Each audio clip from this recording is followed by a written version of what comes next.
Pronto. Olá, pessoal, bom dia a todos, né? Sejam todos bem-vindos a mais um ciclo de conversas junguianas. Hoje, o processo alquímico da individuação. Palestrante Ludmila Maia Pinheiro, que é psicóloga junguiana, coordenadora científica e docente do Instituto Labirinto, graduada em Filosofia, Ciências Sociais e Psicologia, possui formação em Psicologia Analítica, formação em Enneagrama, Renascimento e Psicologia Transpessoal. Possui também especialização em Logoterapia e Psicologia Analítica e coordena, junto ao Labirinto, um grupo de estudos sobre alquimia, né, alquimia e Psicologia Analítica. Então, já de imediato passo a palavra para a Ludmila, para que ela possa fazer a sua palestra hoje, e logo em seguida, a gente vai para as salas de aulas, né, dos módulos das turmas 10 e 11. Ok? Olá, gente, bom dia. É sempre um prazer estar aqui, né, falando de um assunto que eu gosto tanto, né, que é a alquimia. Essa apresentação de hoje, né, ela foi uma apresentação que a gente compilou para trabalhar logo nas primeiras aulas sobre alquimia, né, que a gente estava estudando, né, estruturando o grupo de estudos, eu e o Evaldo. E aí, por conta disso, a gente começou a pegar, né, esse material, é um material mais introdutório mesmo sobre a alquimia. E, assim, a alquimia, né, gente, antes da gente começar, a alquimia, eu acho que é uma das partes mais difíceis de compreensão da psicologia analítica, eu acredito que é a alquimia. Mas isso tudo tem uma explicação, né? A alquimia, ela era desenvolvida por pessoas que tinham um arcabouço teórico, né, e vivencial muito rico. Né? Então, assim, não era todo mundo que poderia, tipo, acordei de manhã hoje e resolvi ser um alquimista. Não era assim que funcionava, né? Então, assim, tinha que ter toda uma preparação, né, para você entrar nesse mundo da alquimia, entendendo que tinha algo de muito sagrado, né, na vivência do laboratório alquímico por si só, né? Então, tinha todo esse processo, né, assim, que a gente precisava olhar, né, que a gente precisa olhar com muita atenção, né? E aqui falando um pouco sobre a origem da alquimia, né, esse é um trecho do livro da Von Franz, né, o livro da Von Franz sobre a alquimia. Assim, pode-se dizer que a alquimia começou no século I a.C., um período florescente na Grécia, nos segundos e terceiros séculos, seguidos por um declínio gradual, que durou até o 10º século. Durante esse período, os principais textos foram transportados e traduzidos para o árabe. O 7º e o 8º século, nos diferentes pequenos países árabes, houve um outro período florescente, após o qual a alquimia evoluiu para a história da química, seguindo o mesmo caminho que toda a física e matemática. Por volta do século X, retornou à civilização cristã através dos árabes e judeus, na Espanha e na Sicília, e lá invadiu os países ocidentais. Uniu-se à filosofia escolástica e assim prosseguiu em seu desenvolvimento ulterior. A ciência da química antiga é simplesmente a história de um ramo apenas das ciências naturais em geral. Ou seja, né, a sabedoria alquímica, ela sofreu vários abalos, né, assim, ela aparecia, depois ela praticamente ninguém falava mais em alquimia, e de repente surgia algum estudioso de alquimia que resgatava esse conteúdo, né. Então, durante muitos séculos, a alquimia, ela ficou nesse processo, né. Às vezes, ela instigava muito, né, os estudiosos, né, e, por vezes, também desaparecia esses estudos, né? A alquimia, no sentido mais estrito da palavra, teve dois pais. A filosofia racional grega, ou pode-se dizer uma filosofia da natureza. Refiro-me principalmente aos filósofos gregos pré-socráticos, como Empédocles, Tales de Mileto, e etc., né? E Heráclito também. Por um lado, e por um lado, né? E a tecnologia egípcia por outro. Os filósofos gregos que, como todos vocês sabem, iniciaram um pensamento racional considerando os problemas relativos à natureza e à matéria, ao espaço e ao tempo. Praticamente não faziam experiências ou realizavam poucas. Suas teorias são apoiadas por certas observações, mas nunca lhe ocorreu, na verdade, experimentá-las de maneiras efetivas. Aqui ele está falando da filosofia grega, né? A origem da filosofia grega, que eram os filósofos da natureza, né? E é interessante a gente pensar que esses filósofos na natureza, eles falam da origem, né? Eles buscavam a arquê das coisas, né? A origem das coisas. E essa origem, né? Muitos encontravam em elementos da natureza, né? Seja o fogo, seja o ar, né? E em cima disso, eles iam tentando destrinchar o que seria essa origem, né? E é interessante quando a gente pensa nisso, que a alquimia, ela usa elementos da natureza para fazer suas operações alquímicas. Por isso que quando ele vai falar que a origem, né, tem uma parte, né, a Von Franz vai falar, que tem essa parte da origem que está dentro dessa filosofia, da filosofia grega pré-socrática, é exatamente nesse sentido, né, de resgatar esses elementos da natureza. Gente, quem tiver perguntas, colocações, fica à vontade para fazer, tá? Por outro lado, havia no Egito uma técnica químico-mágica, altamente desenvolvida, mas, em geral, os egípcios não pensavam a respeito dela, nem filosófica, nem teoricamente. Havia simplesmente a transmissão por certas ordens de sacerdotais, de receitas práticas acrescidas de alguma representação religiosa mágica delas. Mas, eu diria, desacompanhavam uma reflexão teórica. Quando as duas tendências das civilizações gregas e egípcias se encontraram, uniram-se num casamento muito fecundo, no qual a alquimia foi fruto. Ou seja, né, o que se tinha na filosofia pré-socrática era exatamente essa grande reflexão teórica, e o que se tinha na tradição egípcia era exatamente a técnica. Então, quando se uniu a técnica egípcia, juntamente com essa efervescência teórica presente na filosofia pré-socrática, surgiu aí o que a gente conhece, né, sobre a alquimia. A gente está falando aqui da união de duas civilizações, né? Os gregos, eles são extremamente antigos, né, a nível de civilizatório, né? Assim como os egípcios, né? Então, assim, a gente está falando de duas grandes tradições, né, teóricas que se encontraram e, através delas, surgiu o que a gente conhece sobre alquimia. A Alexandria tardo-clássica representa a essência do lado obscuro e supersticioso do homem.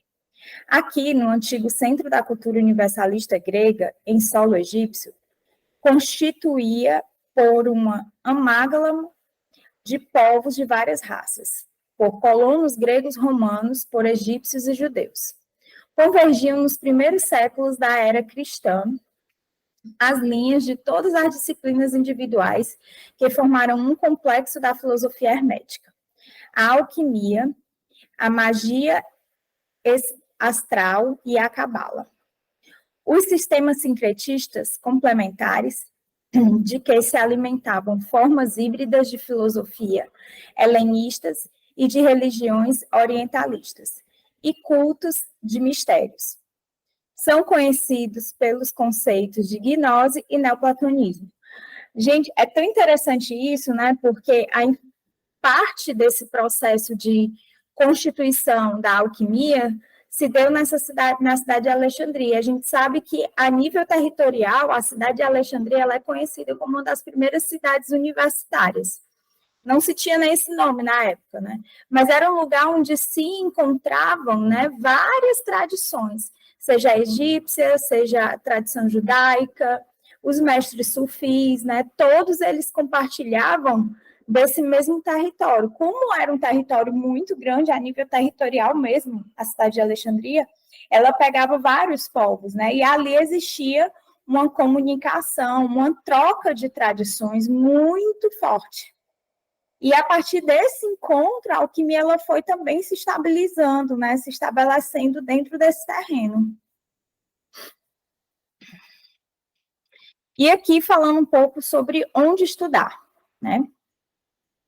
Hoje, né, quando a gente pensa, né, eu quero estudar alquimia, né? De que forma a gente pode resgatar esse conhecimento alquímico? No passado, através dos tratados alquímicos, o Museu Hermético, as escolas iniciáticas, sempre respeitando essa hierarquia entre mestre iniciado e seu discípulo, no qual o mestre ensina a seu discípulo o método para que ele chegue à verdade. Aqui, né, existia a tradição do passado, né, você entrava como discípulo, mas para você entrar tinha todo um processo, né, você não decidia ser alquimista assim do nada, né, tinha que ser tinha que ser todo um trabalho, né, de busca interior para você entrar nessas escolas, né, iniciáticas. A gente vai falar de alguns tratados alquímicos aqui no decorrer do encontro de hoje. Vamos falar um pouco sobre o Museu Hermético e um pouquinho sobre as escolas iniciáticas também. E hoje estudar no presente, né, as sociedades iniciáticas, sempre respeitando a hierarquia também entre um mestre iniciado e seu discípulo, no qual o mestre ensina o discípulo o método para chegar à verdade.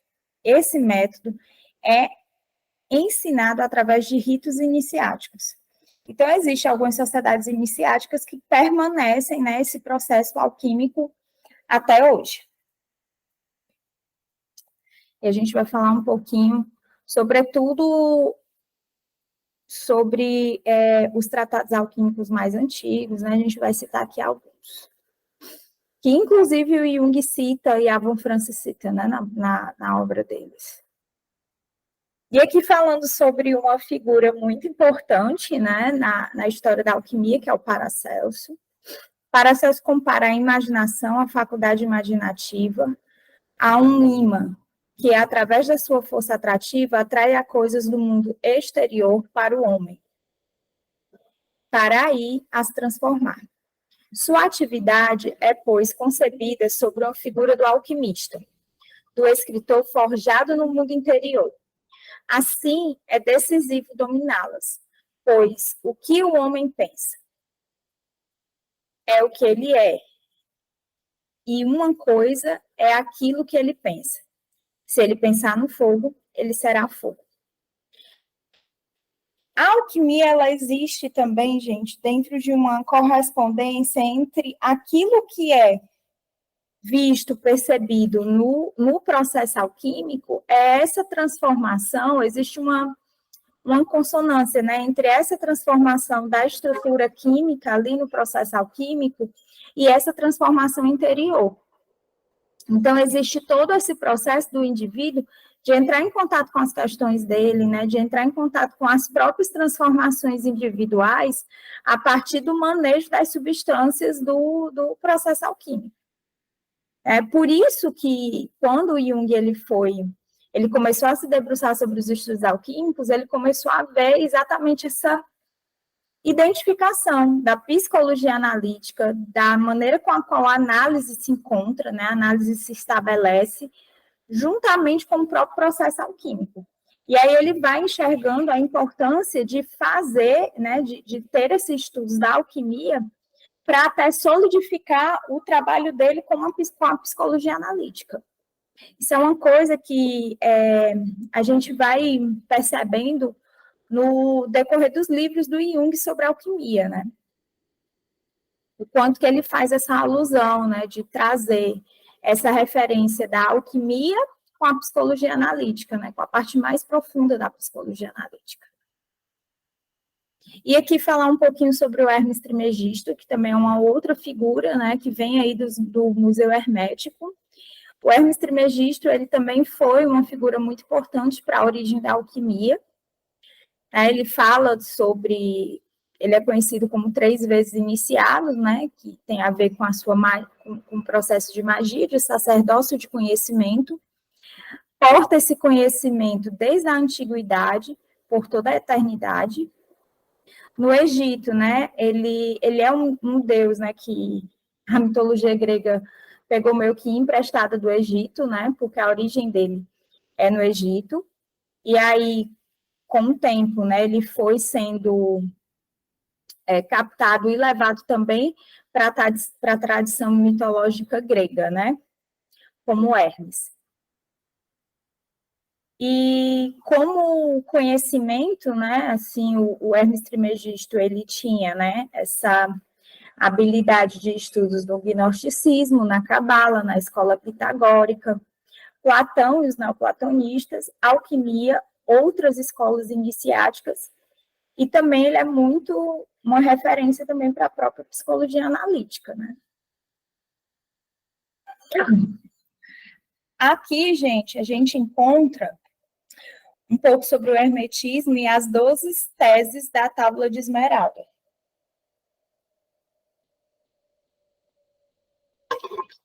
Tem também, né, que também é muito importante, né, as pessoas lerem o Kai Byron, né, Kai Byron também fala sobre as 7 leis universais, mas eu decidi trazer só essas da Tábua de Esmeralda, que é o que eu acho que a gente vê menos, né, assim. E aqui falando um pouco do resumo dessas 12 teses, né, a primeira. Na verdade, sem dúvidas e incertezas. O que está embaixo assemelha ao que está em cima, e o que está em cima ao que está embaixo, para realizar os prodígios do um. Aqui falando dessa relação, né, entre as duas polaridades. Isso a gente vê claramente nos conceitos junguianos da psicologia analítica, né, gente? E como todas as coisas emanam do Uno, da meditação do Uno, assim também todas as coisas nasceram desse Uno por adaptação. O Sol é o pai e a Lua é a mãe. A gente vê muitas figuras alquímicas que fazem essa alusão. O homem como esse ser relacionado o Sol, né, esse ser solar, e a mulher relacionada a esse ser lunar. Né?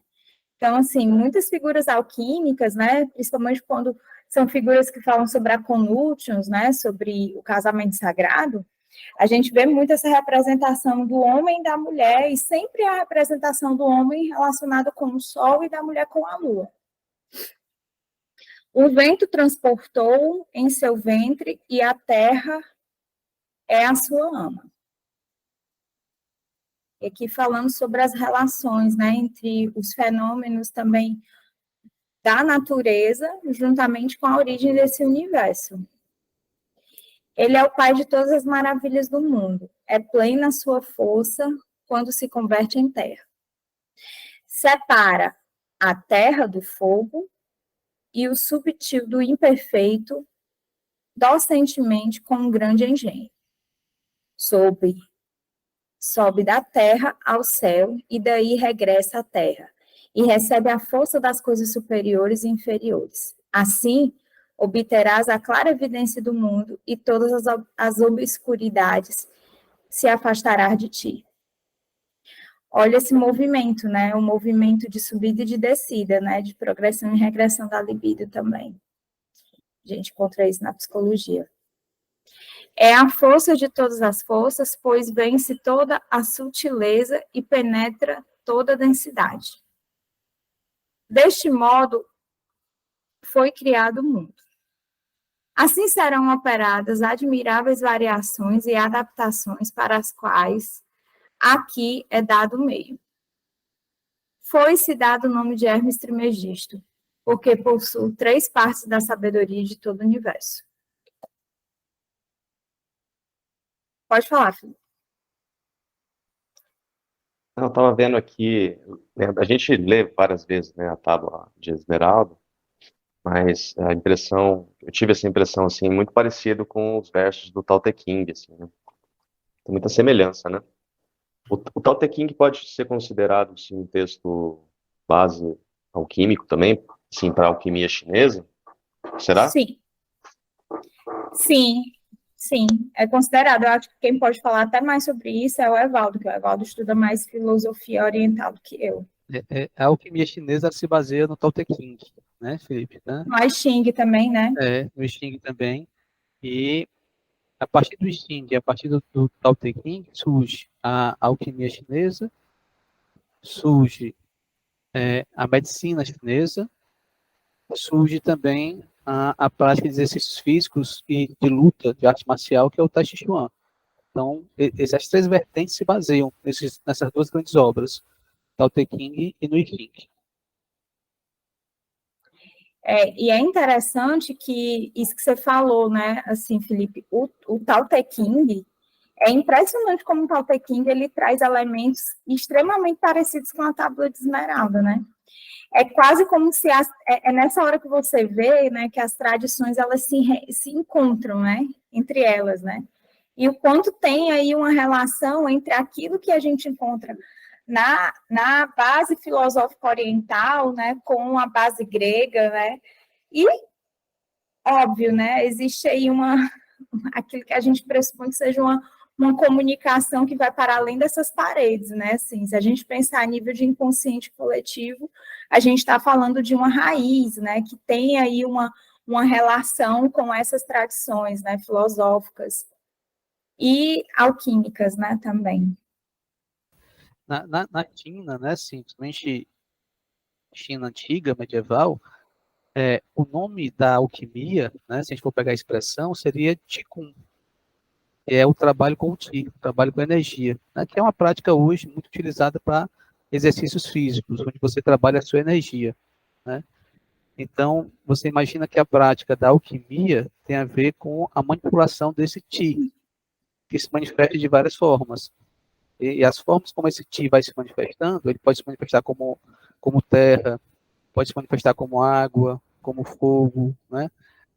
Na compreensão oriental chinesa, como madeira e como metal. Né? E existe toda uma transmutação dessa energia à medida que vai fluindo, né, para essas outras formas de manifestação. E a ideia também é a mesma, né, que a gente encontra aqui no pensamento de Hermes Trismegisto, que está aqui nas 12 teses da Tábua de Esmeralda, que existe uma verdade só, e que nós estamos caminhando para essa verdade só. E à medida que a gente vai compreendendo essa verdade só, a gente entende que tudo faz parte da unidade. E todas as manifestações são variações e adaptações dessa mesma unidade. Então, é essa mesma compreensão, essa mesma ideia arquetípica, né, que a gente encontra na alquimia chinesa, na alquimia egípcia, ou moderna, ou medieval, né, europeia, e que a gente vai encontrar também na psicologia analítica. Né, a ideia de que todas as manifestações, elas surgem a partir de uma coisa única, que seria na teoria junguiana o self. O self vai se manifestando e vai produzindo, né, os fenômenos e os conteúdos psíquicos, as possibilidades de comportamento e assim por diante. E aqui falando um pouco sobre o gnosticismo e o neoplatonismo, os sistemas secretistas complementares de que se alimentam formas híbridas de filosofia helenistas e de religiões orientalistas e cultos de mistérios são conhecidos pelos conceitos de gnose e neoplatonismo. Ambos são fundamentalmente animistas, impregnados de uma multiplicidade de criaturas demoníacas e angelicais, cujo poder e influência determinam o destino humano. A gnose, né? A gnose significa conhecimento que os gnósticos adquirem por meio de várias vias. O conhecimento primordial e fundamental é a informação correta e diz respeito à natureza divina da própria essência do ser. A alma surge como centelha de luz divina. O segundo é a informação incorreta e remete para o temor da situação. A centelha de luz está sujeita à influência de forças exteriores obscuras. No exílio da matéria, cativo no cárcere imperfeito do corpo, é iludido pelos sentidos exteriores, os astros demoníacos conspurcam e enfeitiçam a essência divina da natureza individual para impedirem o seu regresso à pátria divina. Gente, parte desses textos a gente pegou desse livro aqui. Ele é um livro bem grossinho, que é o Alquimia e Misticismo, né, do Robb. E esse livro, especificamente, né, ele fala um pouco sobre essa questão da própria origem da alquimia, e ele traz essa perspectiva da gnose, né? O quanto que os gnósticos, né, para eles esse conhecimento, ele dizia de uma natureza divina, de uma essência do ser. E aí, quando a gente faz uma correlação com a psicologia analítica, a gente está falando da nossa parte divina. Que parte divina é essa? É o nosso self. Né? Que seria aí o nosso ser essencial, né? Que seria esse ser essencial que o Edgar fala, né, no Natureza da Psique, né, que é exatamente, no Natureza da Psique não, no Anatomia da Psique, né, que ele fala sobre essa essência, sobre essa busca desse lugar dessa essência. E o quanto que o exterior, né, ele pode nos atrapalhar nessa busca. E aí, né, vale um adendo, né, quando a gente está falando sobre individuação, né, muitas pessoas acham que se individuar é exatamente sair desse meio exterior, né, e se enclausurar, vivenciar uma experiência profunda com você dentro de uma espécie de clausura meio eremita, né? E, na verdade, o processo de individuação, ele acontece na vida concreta, na nossa vida cotidiana. É exatamente lidando com essas questões exteriores, né, que estão ali presentes no na nossa convivência do dia a dia, é que a gente vai buscando essa evolução e buscando esse caminho direto para o nosso self, né, para o nosso ser essencial. Outra coisa também, né, que ele fala, né, sobre esse cárcere que é o corpo, né, o corpo no sentido daquilo que nos aprisiona. É interessante a gente pensar nisso, né, porque muitas vezes quando a gente vivencia esses processos, sejam espirituais, ou seja mesmo o próprio processo de autoconhecimento, a gente pensa, tem pessoas que enveredam por esse caminho e elas ficam muito nessa ilusão mesmo, né, de sair desse mundo concreto e experimentar única e exclusivamente esse mundo mais espiritual, né? E aí a Von Franz fala disso várias vezes nas obras dela, e o Jung também, o quanto que é importante a gente entender que nós estamos encarnados, né? Nós somos encarnados, né? A nossa experiência, a gente está dentro da nossa carne, né? Então, assim, existe uma limitação promovida pelo nosso próprio corpo, que, obviamente, que quando a gente vivencia o nosso próprio processo de autoconhecimento, a gente também tem que lidar com essas limitações presentes no nosso corpo, né? E aqui, falando um pouco sobre os conceitos da gnose, né? Existe aí o conceito do dualismo, espírito versus matéria, interior versus exterior, que a gente já falou um pouco, né? Divisão do universo em dois níveis, o firmamento, o éter, a eternidade, o mundo sublunar e os que seriam os elementos, o mundo de transição e de transição constante, né? O mundo em transição constante. Fala também sobre o pleroma e o kenoma, e o demiurgo e o cratera.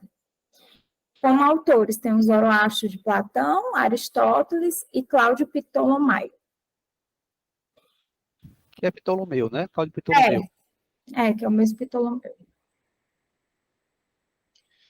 Vocês verem aqui que tem muitos nomes, né, de filósofos, assim, que até então a gente não entendia que eles estavam relacionados nem com a gnose, né, nem com a alquimia, né, e aí o quanto que a gente, até esse acesso, ele é, de certa forma, restrito, né. Oi, Evaldo. O Felipe observou essa analogia entre a visão taoísta, né, com a visão da alquimia, da própria gnose, por exemplo, né? Então a gente vê o conceito de pleroma para os gnósticos, né?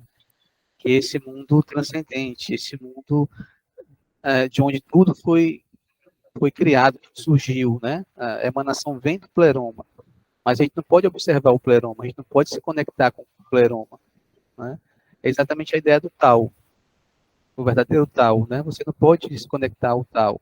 Embora nós estejamos conectados, né? Nós vivemos dentro do tal, né? E o tal também está em nós, mas a gente não consegue se conectar e compreender, nós dizemos, o tal. Assim como a gente não consegue compreender a origem do mundo, segundo os gnósticos, que é o pleroma.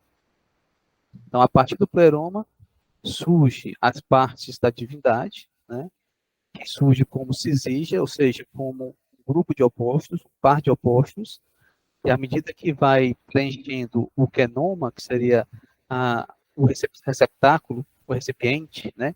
Que tem a ver com cratera, que é aquele vaso que vai receber aquilo que emana do pleroma, à medida que isso vai chegando na manifestação, que seria o genoma para os gnósticos, isso vai se separando. Esses pares de opostos vão se separando e vai criando então a dualidade, matéria e espírito, né?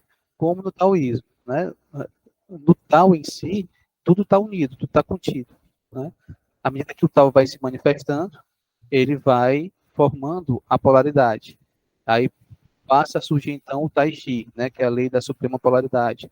E a partir do Tai Chi passa a surgir o Yang e o Yin, que são os pares de opostos complementares que vão se relacionar constantemente, procurando sempre uma harmonia. Então, essa mesma ideia se encontra também com outras palavras, né, no gnosticismo, a partir do conceito de pleroma, genoma, demiurgo, que é o criador, e cratera, que é o vaso que vai receber tudo aquilo que vai ser colocado dentro para criar o mundo, para criar a manifestação. É interessante observar realmente essa analogia que o Felipe contou muito bem aí. Ao pleroma, a plenitude espiritual do mundo de luz divino contrapõe-se de imediato na gnose ao queroma, o vazio material do mundo das manifestações terrenas. Isso que o Evaldo estava explicando, né? A tarefa ingrata da criação cabe ao Deus Criador, que contraria o Deus bom da luz ou Pai desconhecido, o qual apresenta, não raras vezes, os traços despóticos do Jeová do Antigo Testamento. É o demiurgo a expressão que significa o artista ou artesão. É o artista, o que dá origem, né, o que fabrica, né, aquele que cria, né? Então, olha a ideia interessante, né? Existe o Pai, que é o Criador, que determina a criação, mas existe o executor dessa criação. Sim. Só que esse executor dessa criação faz do jeito dele, né? E faz de uma forma despótica. A gente percebe claramente aí, trazendo isso para a psicologia analítica, a relação entre o self e o ego. Né? Pensei a mesma coisa. Sim. O self como esse grande pai, né? Que é desconhecido. Que é desconhecido. E o ego como esse que pratica a ação, né? Exatamente. Enquanto no mito platônico da criação, o mundo, o Timeus, o demiurgo, também aí designado por poeta, forma, a partir do mundo primordial, um cosmos de proporções perfeitas, sobre a forma de um organismo animado de alma, que contém em si todas as coisas mortais e imortais. O demiurgo gnóstico gera um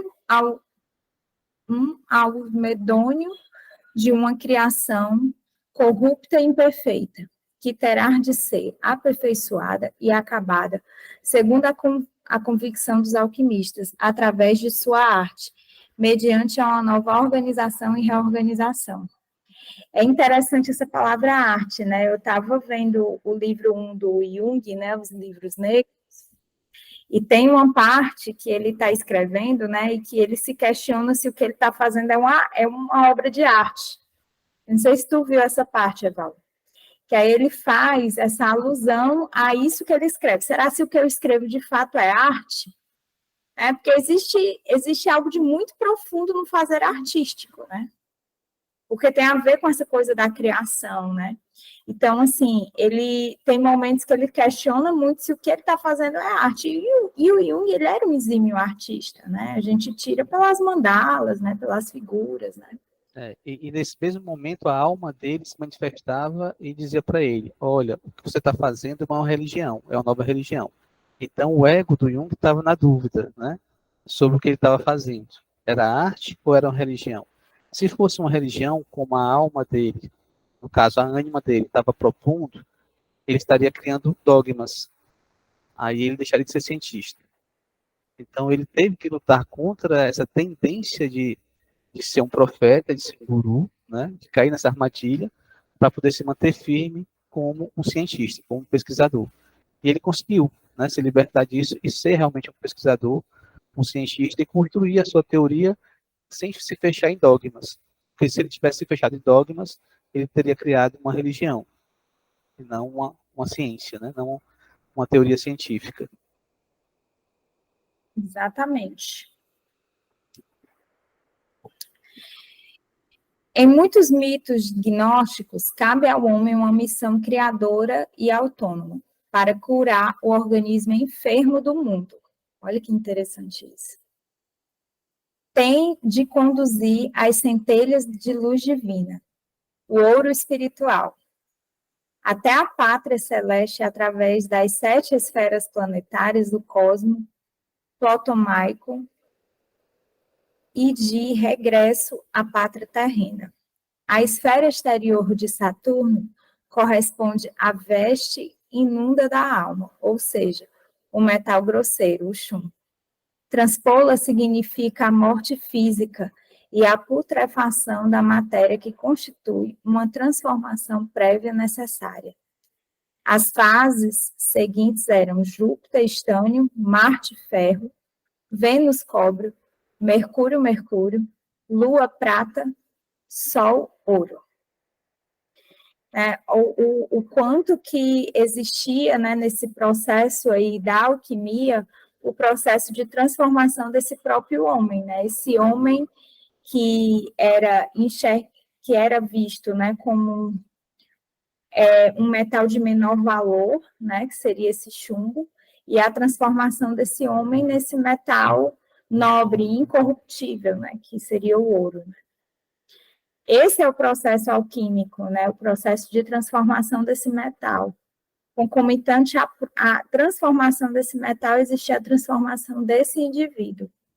Né? E aí as operações alquímicas, elas começaram a fazer sentido para o Jung, fazendo uma certa correspondência às operações da própria psicologia analítica, né? Os processos que o terapeuta junguiano promove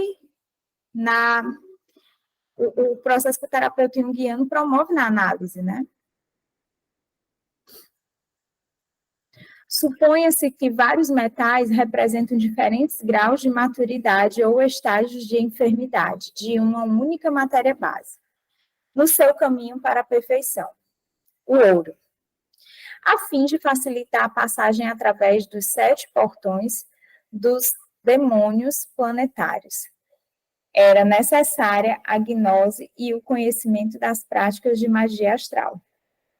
Esse número 7, né, é um número muito representativo, né?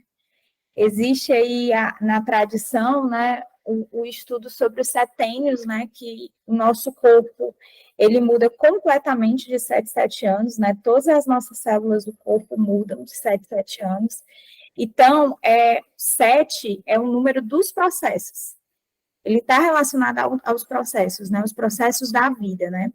Então, assim, o número 7, ele tem uma representação em muitas filosofias, né? E até mesmo quando a gente pensa, né, sobre as fases lunares, né, quando a gente faz uma relação, até mesmo do uso, por exemplo, de antibiótico, né? A gente toma durante 7 dias. Né? Então, assim, fala sobre o processo de cura, né? São 7 dias, né? Então, o quanto que esse número 7, ele está relacionado aos processos, né? Então, você vê muita alusão a esse número 7, falando exatamente com essa transformação, né? Esse percurso da transformação que se dá em 7 etapas, né? E aqui, né, puxando um pouco para o Eneagrama também tem uma representação número 7, né? Assim como tem o número 3, assim como tem o número 1, o 7 ele também tem uma representação relacionada a esses processos, né, essas mudanças.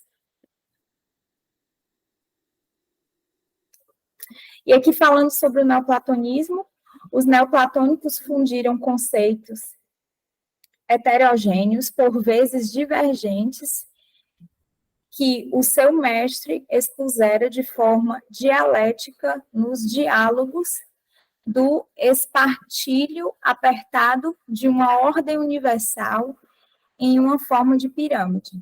E aqui tem alguns conceitos, né? A harmonia das esferas e a lei dos números, o microcosmos e o macrocosmo, né? Que seria a proporção áurea, a perspectiva de corpo, alma e espírito, né? Olha aí o 3 aparecendo mais uma vez. A consciência e os elementos, o visível que revela o invisível.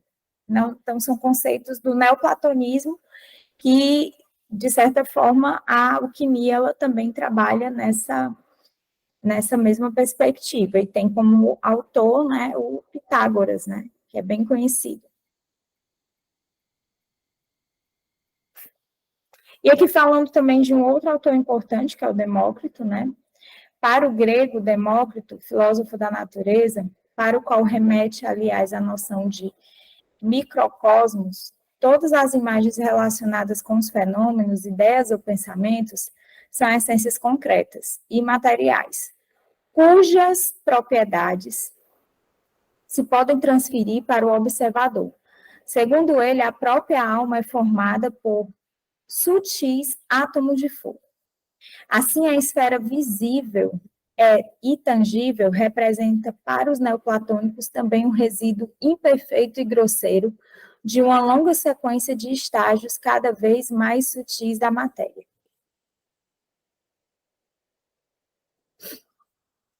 Empédoles, segundo a tradição, o filósofo dramaturgo Empédoles teria defendido a existência de dois tipos de sóis. As teorias herméticas conhecem também um duplo sol. Estabelecem o fato de uma distinção entre o sol espírito luminoso, ouro filosófico, e o sol natural, obscuro, que corresponde ao ouro material. É interessante que quando a gente vai para, né, fazendo uma relação com a psicologia analítica, a própria figura de arquétipo, né, ele tanto tem o seu lado lunar, né, escuro, como tem seu lado solar, né? Existe seu lado positivo, existe também a experiência com o lado negativo do arquétipo, né? Então, assim, essa polaridade, ela vai existir dentro da psicologia analítica, e isso é, de certa forma, resgatado dentro também daquilo que a gente está vendo aqui da alquimia, né? Da própria história alquímica. Empédocles defendeu ainda que toda vida consiste no movimento que resulta do conflito entre duas forças polares, o amor e o conflito. No Opus Magnum, a essas forças correspondem ambos os processos alternativos da dissolução e da coagulação, né, da dissolução, da separação e da coagulação, da junção, né? Esses dois movimentos, o amor e o conflito, né? Isso é interessante, né? Porque tem-se a ideia de que o amor ele une e o conflito é o quê? É o que separa, né?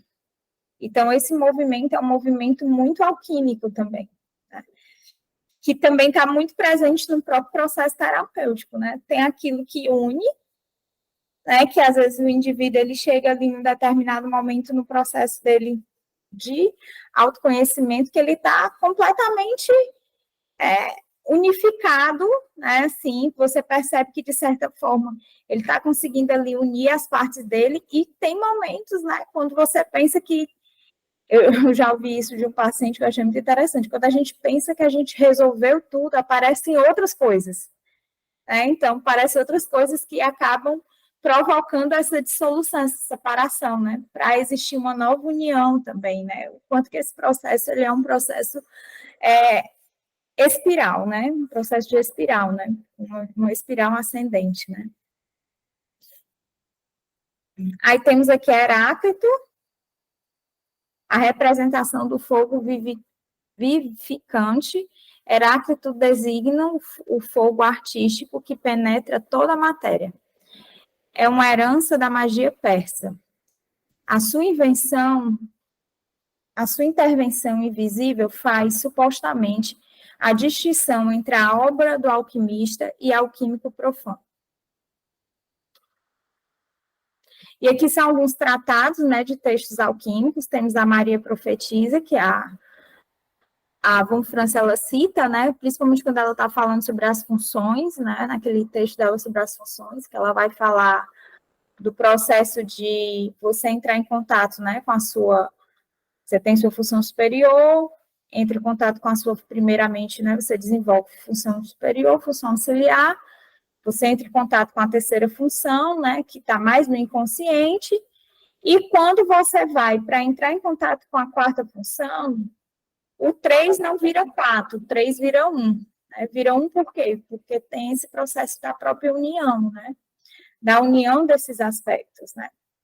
Então, muitas vezes, quando a gente está lendo, a von Franz cita ela exatamente para explicar isso. Aí temos esse Zosismo de Panópolis, Albertus Magno, Tomás de Aquino, Paracelso, Michel Mayer. E aqui são alguns títulos, né, de alguns tratados e textos alquímicos. Falando um pouquinho sobre o Museu Hermético, né, existe um rico universo imaginário com profundas raízes na memória do homem moderno, mas que esse não tem acesso através de coletâneas publicadas, permanecendo ocultos em velhos manuscritos e textos impressos. Estes constituem os eternos versículos de luz.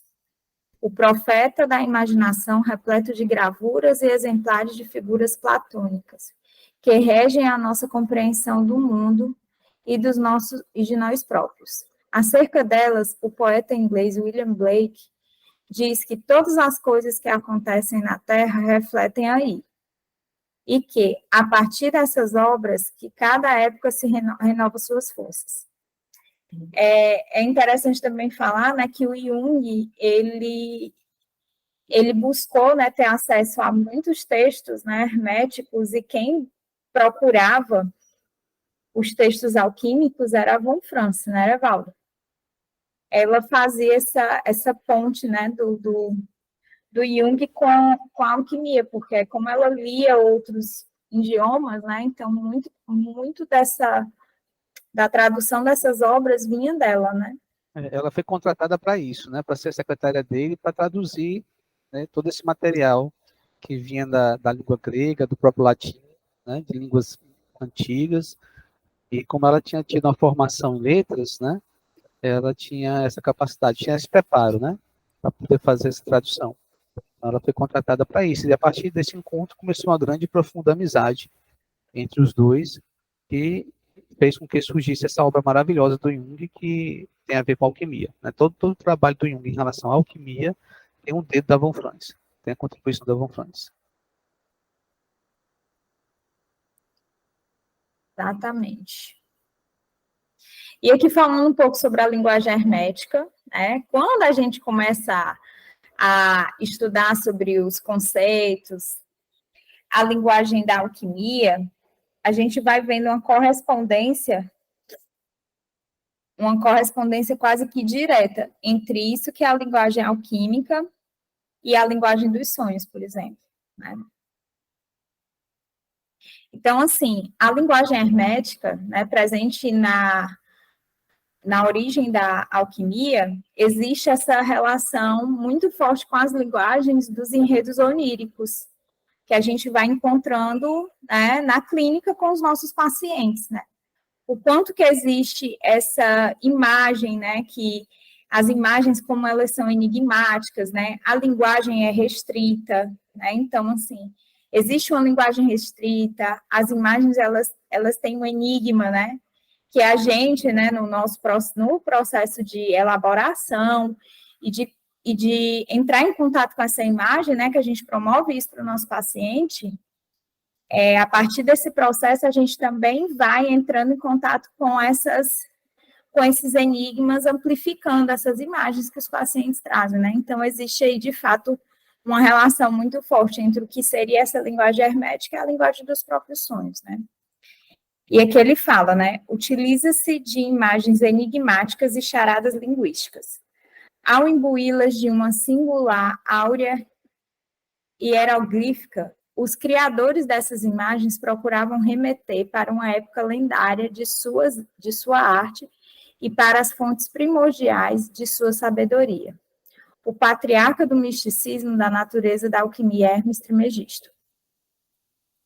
É uma linguagem restrita. É igualmente, em Hermes, o mensageiro dos deuses, que tem origem à hermenêutica, a arte da exegese ou da interpretação de texto, que, segundo as indicações desse autor, né, que fala do livro da Santíssima Trindade, o primeiro texto alquimista em língua alemã deve seguir 4 direções, no sentido natural, sobrenatural, divino e humano.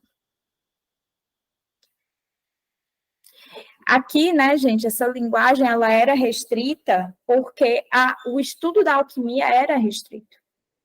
Não era qualquer pessoa que poderia ter acesso ao material. Até porque, como se trata de uma sabedoria muito profunda, a pessoa tem que estar preparada para lidar com aquele material que ela está encontrando ali nos textos alquímicos. Então, existe todo um respeito pela tradição, né? Então, não era qualquer pessoa que poderia ter contato e trabalhar, né, com a alquimia. A linguagem que revela e oculta a verdade. Sempre que falamos abertamente, nunca dizemos verdadeiramente nada. Mas sempre que usamos uma linguagem cifrada ou recorremos a imagens, ocultamos a verdade. Rosário Filosófico, nessa edição de 1990, né? Olha que interessante, né? Sempre que falamos abertamente, nunca dizemos. Mas sempre que usamos a linguagem cifrada ou recorremos à imagem, ocultamos a verdade. Por quê? Porque quando a gente pensa numa imagem simbólica, a gente entende que essa imagem simbólica ela nunca vai ser completamente esgotada. Então, sempre vai ter algo oculto naquela experiência, né? Então, assim, muitas vezes o indivíduo ele chega com um sonho, né? Vou dar exemplo do sonho, porque o sonho ele é repleto de símbolos, né? O indivíduo chega com um sonho na clínica, né? O paciente, e por mais que você queira, né, tentar decifrar, dar um significado conciso para aquele sonho, vai ter algo ali que você não vai dar conta de dar esse significado, né? Vai ter algo que vai ficar obscuro. Por isso que a imagem, a imagem simbólica, ela tem esse caráter oculto, né, presente nela. Visa atingir o intelecto através dos sentidos, despertando a intuição. Através das imagens do pensamento, propõe-se, tal como um dos expoentes do Rosa Cruz, Michel Maia, atingir o intelecto através dos sentidos. Esse universo está dirigido para a apreensão intuitiva do homem e de suas conexões essenciais, e não a sua capacidade discursiva durante muito tempo considerada uma força destruidora. Pode falar, Felipe. É interessante pensar, né, que parece que a verdade, ela sempre escapa, a verdade suprema, assim, né? Se a gente tenta falar abertamente, tenta sintetizar, a gente acaba não falando nada. E é só através da linguagem oculta, cifrada, é que ela tem a possibilidade de aparecer, né? Ela é oculta. Ela tem a possibilidade de se revelar, né? Eu achei interessante isso.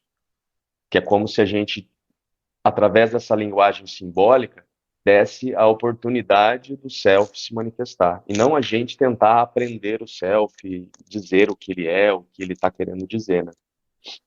Como que essa linguagem simbólica, ela amplia, né, muito mais a busca, né, pela verdade, né? E não por aprender a verdade, né? É quase como se desse espaço para a verdade existir, né? Através, né, do simbolismo, né?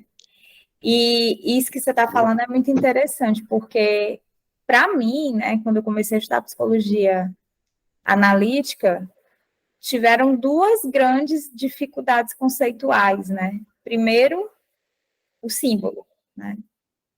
Talvez foi o que eu, dentro das duas grandes dificuldades que eu percebi, eu acho que o símbolo ainda foi uma forma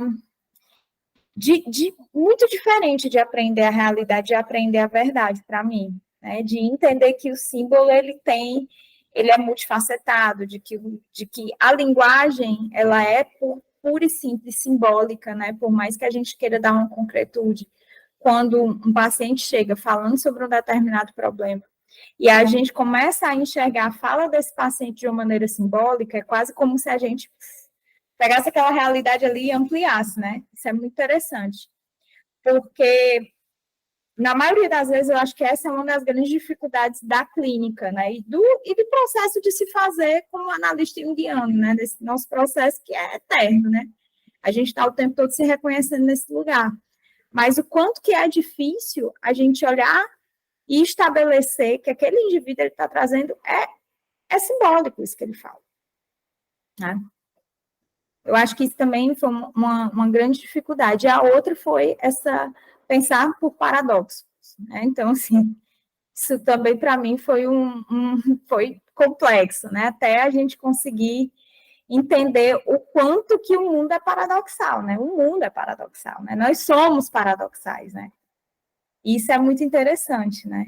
Quanto que essa experiência de você estar entre esses paradoxos, né? Entre o que o Jung fala, entre o martelo e a bigorna, é o que faz a gente, de certa forma, se entender mais quem a gente é, né? E como que o estudo do Jung, assim, para quem se aprofunda, né, é semelhante, se aproxima ao processo alquímico mesmo, porque ele transforma, né? Não é só um conhecimento que vem intelectual, em que você coloca numa caixinha para usar em determinado momento. Você é transformado por aquilo, você não tem opção. Se você quiser realmente estudar o Jung, você vai ser transmutado, né? Que é isso, quando você começa a pensar por paradoxo, sua vida muda, assim, né? Completamente. Total. Parece que tudo aquilo que você conhecia antes já não é mais a mesma coisa e você entra num lugar meio estranho, assim, né? Que tudo é relativo, mas ao mesmo tempo existe a verdade, né? Então é uma experiência, assim, realmente transformadora o estudo do Jung, né? É engraçado, né? Diferente de outros textos, né? Pensadores, filósofos, assim, que é mais intelectual mesmo, né? Eu sinto isso, pelo menos, no estudo do Jung. Pode falar. Afonso, você levantou a mão? Sim, bom dia. Bom dia. Boa tarde, porque eu errei o link, até foi no outro link. Nossa. Ah, Quando você, eu queria só tentar, assim, tentar que a gente conhecer um pouco mais desse inconsciente da visão da psicologia analítica, falando sobre essa questão dos sonhos, né? Dos símbolos e dessa coisa que a gente não consegue, às vezes, se aproximar tanto e de tanta miscelânea que ele traz, né, de coisas. Me faz lembrar a psicanálise, que Freud tentou explicar isso, falando sobre essa defesa do inconsciente, porque a psicanálise tem toda uma lógica, né, que ele faz. Então, assim, ele explica essa dificuldade dos sonhos, dos símbolos, né, como essa defesa do inconsciente, porque é algo caro para o inconsciente. E para a psicologia analítica, como é que a gente pode interpretar um pouquinho esse inconsciente na psicologia analítica a partir desse fato, né? Esse inconsciente se manifestar de uma forma não é velada, é um símbolo que para mim representa, mas que às vezes apresenta muita dificuldade, né, de fazer essa leitura. Só ele explica, né? E a psicologia Afonso, analítica, o que a gente pode ver dessa forma? Obrigado. Afonso, eu vou te dizer, vou te dar uma triste resposta. Não tem uma resposta fácil para essa sua pergunta. Porque a manifestação do inconsciente, ela é simbólica, né? E o que é que a gente, como analista, precisa estar preparado? Primeiro, é olhar para isso de uma maneira, isso que o Felipe falou, né? Assim, o desafio está em a gente enxergar esse discurso que chega para a gente de uma maneira simbólica, a gente não diminuir, né, aquilo que o indivíduo traz, porque muitas vezes, quando a gente dá um significado, quando a gente categoriza, é como se a gente estivesse diminuindo a experiência do indivíduo. A gente está ali para iluminar esse caminho, né? Para, junto com o sujeito, chegar ali, né, junto com o paciente, chegar ali numa ampliação maior dessa consciência. Então, o que acontece? Né? Quando o conteúdo do inconsciente ele chega na consciência, geralmente ele acontece isso de uma maneira simbólica, né? E geralmente não, a maioria das vezes é simbólico, né? Até quando não é pelos sonhos, são invasões, são pensamentos, né, que chegam. Quando ele chega na nossa consciência e a gente consegue entrar em contato com esse símbolo, ficar com a imagem, né, circular a imagem desse símbolo, a gente, de certa forma, é como se a gente conseguisse ampliar um pouco mais a nossa consciência sobre aquele aspecto que até então estava no inconsciente, né? E essa é a verdadeira ampliação da consciência. É quando a gente toma consciência desses aspectos que até então eram sombrios, né? Porque estavam no nosso inconsciente e a gente não tinha consciência deles. E isso acontece através do processo dos sonhos, sim, mas acontece também através do próprio processo da análise. Não tem uma resposta fácil para uma pergunta que se trata, né, assim, tá, de que forma a gente consegue lidar com esse conteúdo que chega, né, não tem, porque cada indivíduo, ele é um universo, né. Isso que o Felipe estava falando, né, sobre estudar psicologia analítica causa uma transformação na gente. Eu penso muito, toda vida que eu falo sobre psicologia analítica, que eu falo sobre prática clínica, eu sempre digo a mesma coisa, é uma eterna olhar para si. Quando a gente escolhe essa profissão, a gente está olhando para a gente o tempo todo. Porque o nosso paciente faz isso com a gente. O nosso paciente meio que nos obriga a olhar para a gente, né? A olhar para as nossas questões, né? Então, o quanto que esse processo, ele é importante, né? Esse olhar para a gente, né? Esse exercício que a gente tem que fazer de olhar para a gente.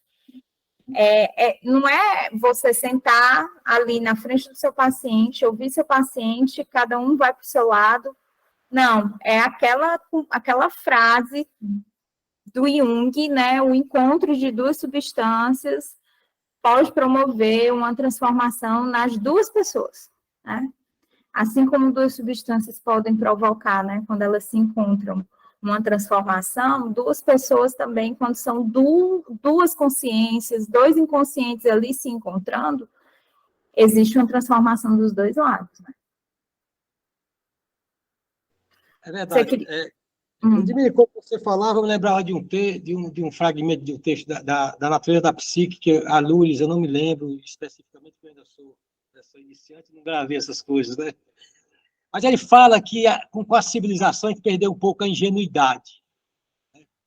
Essa ingenuidade tão necessária, falando das questões arquétipas também, das coisas mais primeiras, né? E quando eu olho para o inconsciente, a gente vê o inconsciente tão grande em relação à consciência, como a gente aprende, né? E parece que para a gente ser grande também quer dizer ser muito difícil, ser claro, né? Eu tive um sonho ultimamente, surreal, um sonho assim, muito, muito bacana, assim, um contexto incrível. E que no meio desse sonho eu comia xilito, num local em que eu ia buscar outra coisa. Olha que coisa, né? Quando o meu inconsciente traz o xilito em algo que eu ia buscar, uma coisa assim, magnífica. Eu não vou tomar espaço para falar do sonho, mas é assim, uma coisa muito, muito portentosa. E aparece o xilito, algo que... Então, assim, e eu olho para esse inconsciente e fico me perguntando, poxa, como é que pode, né? A gente, assim, que é o xilito para mim, né? E uma coisa tão pequena e simples e que pode tomar uma dimensão maior. Então, assim, eu acho que ver, talvez, né, nesse olhar simbólico, a gente não perder essa ingenuidade, porque a gente sempre procura algo muito estranho, muito difícil, muito complexo, Uhum. de uma forma tão ingênua, né? Assim, de uma forma tão simples, e a gente fica procurando coisas grandes. Então, assim, eu não entendo bem o que é inconsciente, mas eu sei muito bem que ele também não brinca com a gente, mas ele usa de certos símbolos que são muito que trazem uma coisa, de certa forma, rasa na nossa experiência, que nos possibilita essa interpretação, e que às vezes a gente vai buscar algo muito distante e que às vezes complica, e aí a gente entra quase numa indevida interpretação dos sonhos, né?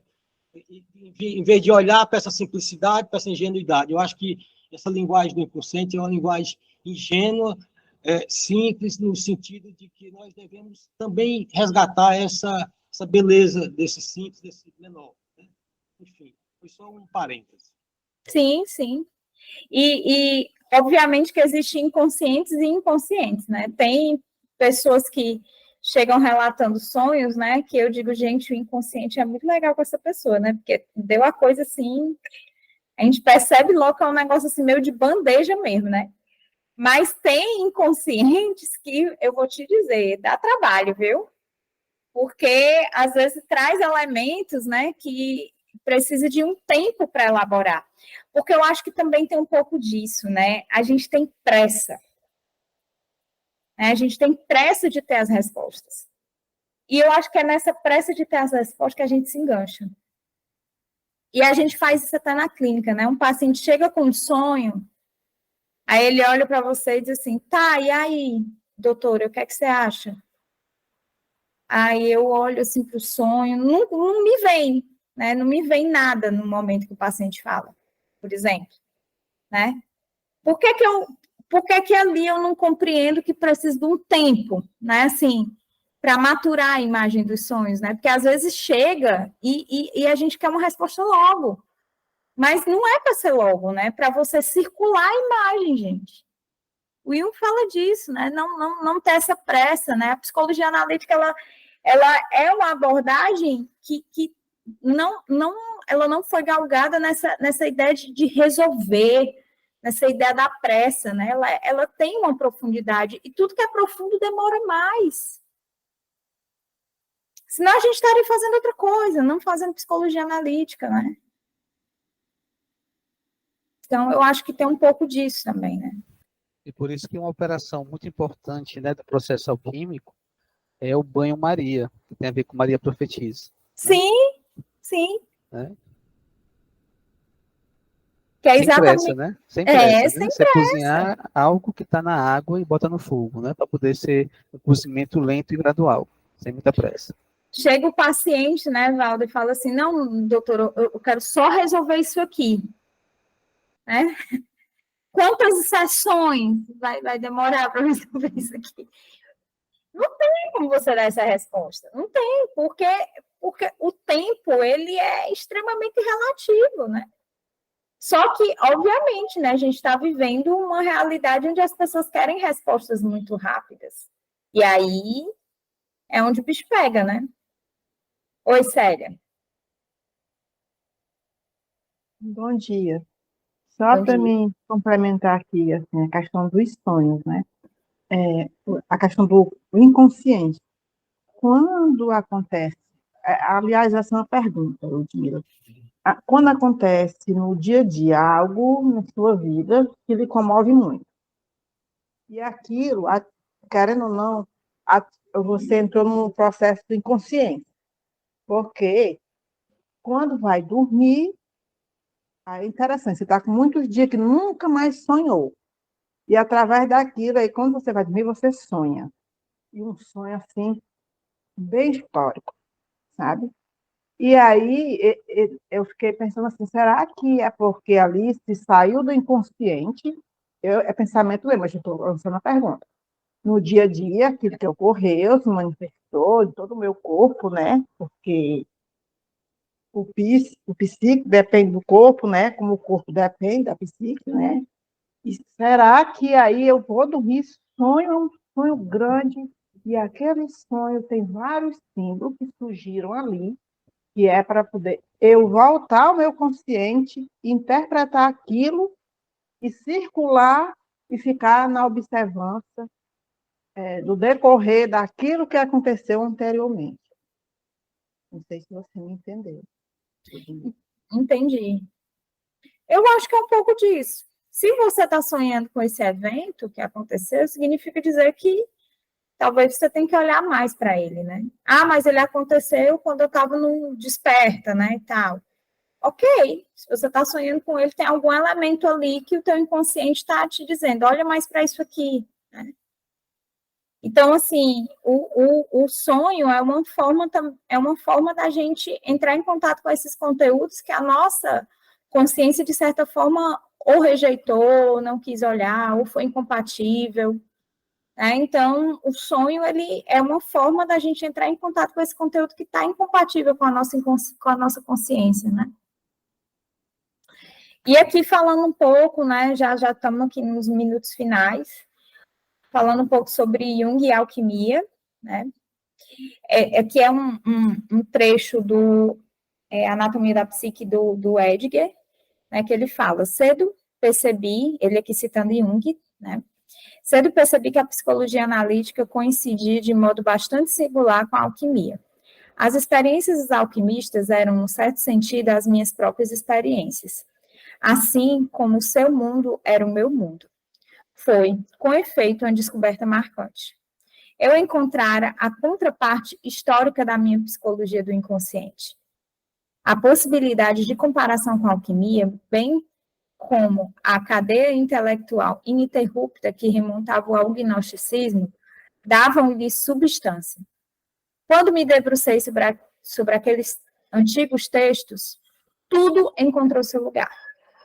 Todo procedimento alquímico pode muito bem representar um processo de individuação no indivíduo particular, embora com a diferença não desprovida da importância de que nenhum indivíduo particular abarca a riqueza e o alcance do simbolismo alquímico.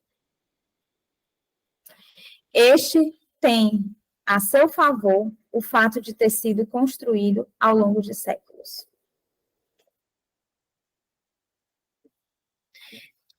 Trechos como esses deixam claro que a necessidade de uma cuidadosa consciência do nível transpessoal da psique, isso significa que devemos estar orientados para o si mesmo, e não para o ego.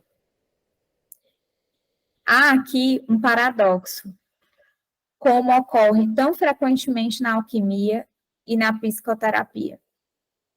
Uma consciência do si mesmo e uma atitude religiosa que essa consciência traz são alvos, em vez de requisitos exigidos no início da psicoterapia. Contudo, ao menos o potencial para isso deve existir desde o princípio. Como diz um alquimista, se pretendemos encontrar a pedra filosofal, devemos começar com um fragmento seu. À medida que o processo se aprofunda, percebemos cada vez mais que o discernimento vem até pela graça e que nos ocorre desenvolvimentos, não pela vontade do ego, mas pela permanência da individuação, cuja origem é em si mesmo. O que é que o Edgar está dizendo com isso, né? Sobre essa revelação desse si mesmo, né? E que essa revelação desse si mesmo, aquilo que a gente já conversou várias vezes, né? Precisa de uma vontade egóica, né? O ego, ele tem a importância dele nesse processo, mas mais importante que qualquer coisa é o ego estar disponível para entrar em contato com esse si mesmo. E a origem da individuação é a origem do si mesmo, é se voltar para o si mesmo. Se voltando para o si mesmo, esse homem, ele se transforma. Esse homem se transforma no metal nobre, né, no ouro. E é interessante a gente pensar nisso, né, que quando a gente pensa no processo de individuação, a gente fala muito, né, que o processo de individuação, ele é individual e ele é intransferível. Não é à toa que ele tem esse nome, individuação. Né? Ele é um processo meio solitário nesse sentido. E quando a gente vai pensar na alquimia, o alquimista, ele era solitário, né? O alquimista, o máximo que ele tinha era um ajudante e um gato, né? Tem até uma música do Jorge Benjor que fala disso, né? O quanto que essa solidão, né? Essa solidão presente na história do alquimista é a nossa solidão que a gente vivencia no nosso processo de individuação. Né? A gente tem ali uma pessoa que mergulha com a gente, né? Que é o nosso terapeuta, né? Que está ali muito mais segurando essa lanterna, né? Para iluminar esse caminho, esse percurso que a gente está percorrendo sozinho, né? Mas que, de uma maneira ou de outra, nós estamos sozinhos nesse percurso.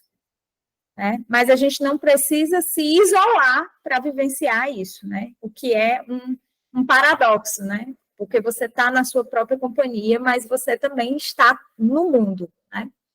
Oi, Felipe.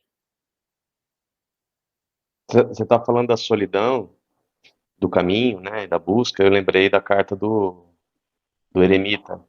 Sim. E eu peguei um trecho, que a gente está estudando os 22 arcanos, né, as meditações, e eu peguei um trecho, assim, aleatório para ler, e aí caiu na parte do eremita, onde ele falava sobre esse processo da solidão, que é uma postura de estar só consigo, buscando assimilar, né, todo o conhecimento, tudo aquilo que vem. E que a maior alegria do eremita é encontrar um outro eremita, né, um outro solitário, e comungar, né, desse encontro entre esses dois buscadores. E aí eu fico pensando, assim, no nível de entusiasmo que o Jung deve ter sentido quando descobriu esses textos alquímicos, né? Eu acho que foi meio assim um encontro de eremitas, né? Eu acho que ele deve ter encontrado seus pares, né? Falou assim, nossa, olha aqui esses que estão buscando já há tanto tempo. E é isso que ele falou assim, né? Eu encontrei a contraparte histórica da minha psicologia profunda, né? Então, tipo, a busca dele, e uma busca difícil, né? De tentar transformar tudo aquilo em ciência e não virar um místico, né? Ou criar uma religião, que era o grande perigo, né? Que ele estava sofrendo ali nesse processo, de encontrar esses textos alquímicos e com uma grande alegria, assim, uma base, né, que ele conseguiu se debruçar e construir a partir daí ainda mais a sua psicologia. Sim, sim. Talvez uma alegria, a gente, quando a gente começa a estudar Jung, né, e a gente encontra outros jungianos, né, parece assim que a gente está, gente, essa pessoa entende, sabe o que eu estou passando, né? Existe, assim, uma correspondência, né, desse lugar, né? E quando eu vejo isso que você está falando, né, eu imagino, assim, a alegria do Jung, né, de entrar em contato com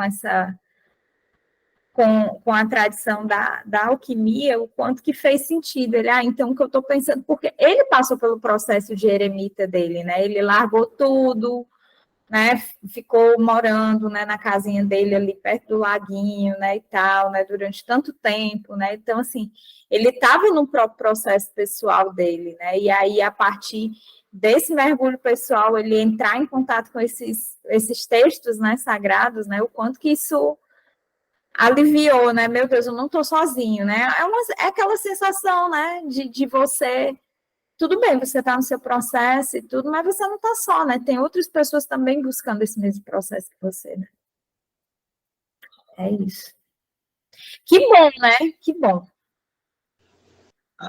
Me lembra, falar de solidão, me lembra muito de Alceu Valença, com aquela música Solidão, né? Solidão é Cara, solidão devora. É prima irmã do tempo e faz nossos relógios caminharem lentos e nosso coração um descompasso, né? Então, assim, o processo de individuação é muito isso, né? Esse devorador, né?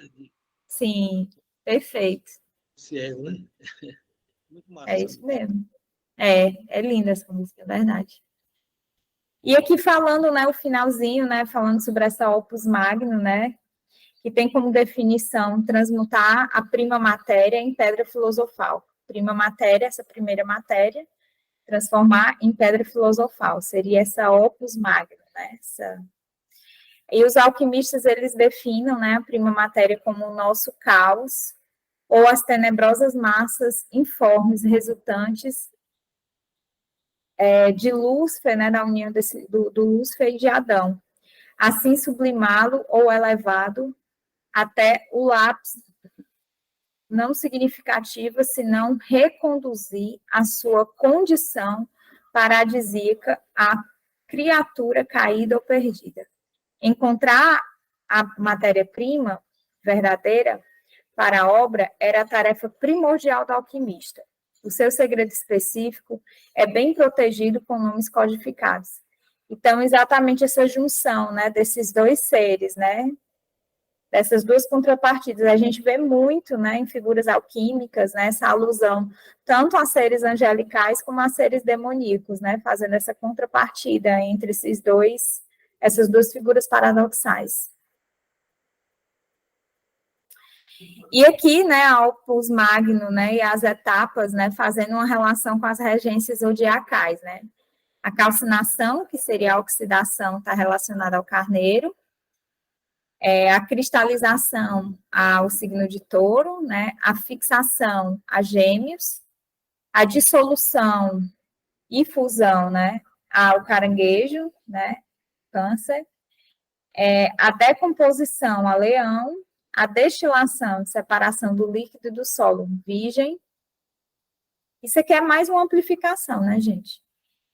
E a sublimatio, né, o aperfeiçoamento através da sublimação, a balança, separate, a separação e decomposição, a escorpião, a fixação no estado semelhante ao de cera, sagitário, fermentação, capricórnio, multiplicação, aquário, e separação do lápis pulverizado sobre metais comuns, peixes. Aqui, gente, eu trouxe só para a gente entender o quanto que a alquimia, ela vai estar relacionada a essas outras, né, essas outras sabedorias, tanto a astrologia, né, a própria experiência do tarô, né, fala-se sobre os arcanos maiores como uma referência também aos processos alquímicos, né. Então, assim, isso tudo para dizer que essas grandes filosofias, né, elas se encontram, né, de alguma forma. Elas estão relacionadas, né, de alguma forma. E aqui são as referências, né, de alguns textos que a gente usou nessa primeira parte. E é isso, gente. Queria agradecer a vocês. Nós também queremos agradecer a você, né, pela brilhante apresentação. E se alguém tiver alguma colocação, alguma pergunta, né, para fazer, que possa fazer. Se não, eu quero ouvir também suas considerações finais, Ludmila, principalmente assim, divulgar assim, entre os contatos, para quem quiser entrar em contato com você e divulgar assim, as próximas atividades tuas, palestras, cursos, grupo de estudos, inclusive o grupo de estudo do Labirinto, né, sobre alquimia, né, psicologia analítica e alquimia. Mas acho que o Felipe levantou a mão, Felipe, acho que você quer fazer uma colocação. Na minha mão estava levantada desde o começo, mas pode falar, já falei bastante. Não, só queria agradecer, né? Aproveitar, então, agradecer essa aula maravilhosa, assim, sempre muito bom falar sobre alquimia com vocês, né? E contem comigo aí para os próximos grupos de estudo. Que tiver de alquimia, me chame aí, que eu sou muito interessado. Maravilha. Patrícia? Olá a todos. Então, Ludmila, agradecer muito e dizer que eu só entrei a meio porque eu sou um bocado despistada e pensava que começava às 5 da tarde em Lisboa. Então, mas este bocadinho foi maravilhoso e depois vou ouvir o início no YouTube. Agradecer muito. Beijinhos, muitos. Obrigada. Célia levantou a mão, Célia. Obrigada, Ludmila. A aula foi excelente, até melhorou o meu dia, que hoje eu não estou naquele dia bom, que eu não estou mostrando a cara, eu não estou na mostra, mas melhorou, então, muito, em torno de 70%. Eu gosto da alquimia, suas aulas são enriquecedoras. Um bom dia e obrigada.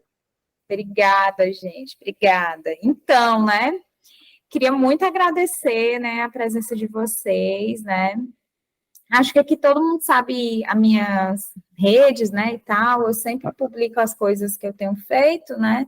O pessoal do YouTube não sabe ainda. O pessoal do YouTube que vai assistir no Meu Deus, YouTube. pessoal do YouTube. Este Evaldo, depois desse negócio de botar essas coisas no YouTube, gente. Então, arroba, né, o meu Instagram, arroba psi_Ludmila. Lá tem eu faço algumas publicações sobre o que eu estou estudando também, sobre materiais, né, que eu divulgo, cursos. Atualmente a gente não está com a data ainda do curso de alquimia, mas a gente vai retomar, provavelmente vão ser às sextas-feiras, né, Valdo? E Isso. sextas-feiras no horário de 18 horas, foi que a gente falou, 18 Isso. horas. A gente ainda não sabe como é a sexta-feira que a gente vai começar, mas vai dar certo, a gente quer continuar com a gente quer trabalhar o livro da Von Franz, né, o Alquimia da Von Franz, dessa vez. A gente fez o do Edgar, foi muito bom. Isso são passos lentos para a gente chegar nas obras do Jung, né? Então, a gente tem que ir devagarzinho, né? Tem um sobre sonhos, parece. Você vai dar um curso, uma palestra, você vê o que é. Sim, e aí tem um curso, não é bem um curso, é banho-maria, exatamente, Felipe. Tem um curso que eu estou desenvolvendo com o Jesuíno, que foi devido à minha especialização, né, minha pós em psicologia analítica, que é um curso teórico e vivencial sobre sonhos, né, então, ele é um curso que a gente vai falar sobre sonhos, mas a gente vai ter também experimentações estéticas dos sonhos, né, então, vamos promover momentos vivenciais, né? É online, é pelo Meet, também vai ser às sextas-feiras, são 10 encontros nessa primeira temporada. E, assim, quem tiver interesse, tá lá nas minhas redes, eu posso também mandar para vocês o folder. E é isso, gente, a gente se encontra, continuem seguindo as redes do Labirinto, né? A gente está tendo muitas movimentações ultimamente, né, com essas palestras, tem sido muito bom. E eu queria muito agradecer a confiança, agradecer o Evaldo pela parceria de sempre, né, Evaldo? Seguimos aí. E, gente, é isso. Aos meus alunos, daqui a pouco, hein, turma 10, 5 minutinhos eu abro a sala, viu? E o pessoal também da turma 11, 5 minutinhos também, eu abro a sala, turma 11.